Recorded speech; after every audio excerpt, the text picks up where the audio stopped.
ആഗ്രഹസാഫല്യത്തിനായി നാട്ടുകാർ നിറച്ച നെയ്ത്തേങ്ങയുമായി സന്നിധാനത്തെത്തി വ്യത്യസ്തനാവുകയാണ് കോട്ടയം നീണ്ടൂർ സ്വദേശി സോമനാചാരി.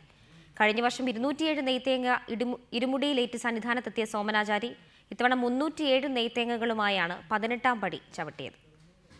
ഒരു നാടിൻ്റെയാകെ പ്രാർത്ഥനകൾ നിറച്ച നെയ്ത്തേങ്ങകളുമായാണ് ഏറ്റുമാനൂർ നീണ്ടൂർ സ്വദേശി സോമനാചാരി ഇത്തവണയും മല ചവിട്ടിയത്. ശബരിമലയിൽ ദർശനത്തിനെത്തുന്ന അയ്യപ്പന്മാർ സാധാരണ ഇരുമുടിക്കെട്ടുകളിൽ 10ൽ താഴെ നെയ്ത്തേങ്ങകൾ കൊണ്ടുവരുമ്പോഴാണ് സോമനാചാരി പ്രത്യേകം നിർമ്മിച്ച ഇരുമുടിക്കെട്ടിൽ 307 നെയ്ത്തേങ്ങകളുമായി മല ചവിട്ടിയത്.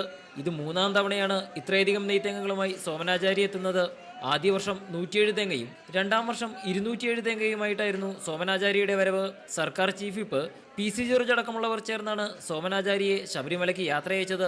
ഇത് ജനങ്ങളെ നിറച്ച് സുബ്രഹ്മണ്യ സ്വാമി ക്ഷേത്രത്തിൽ നീണ്ടൊരു സുബ്രഹ്മണ്യ സ്വാമി ക്ഷേത്രത്തിൽ വെച്ച് നടത്തിക്കുമായിരുന്നു. PC ജോർജ് ഇവരെല്ലാം എല്ലാ സാമുദായക്കാരും കൂടി നടത്തിയിരിക്കുന്ന മന്ത്രിമാരെല്ലാം കൂടിയായിരുന്നു. ഇരുമുടിയേന്തി താഴെയെത്തിയ സോമനാചാരിയെ പോലീസുകാർ കൂടി സഹായിച്ചാണ് 18ാം പടി ചവിട്ടിച്ചത്. തുടർന്ന് സോപാനത്തിലൂടെ അകത്ത് കടന്ന് അയ്യപ്പ ദർശനം നടത്തിയ ശേഷം കൊണ്ടുവന്ന മുഴുവൻ തേങ്ങകളിലെ നെയ്യും അഭിഷേകത്തിനായി സമർപ്പിച്ച ശേഷം ഹൈവേ രാസനവും കേട്ടാണ് സോമനാചാരി മലയിറങ്ങിയത്. റിപ്പോർട്ടർ, സന്നിധാനം.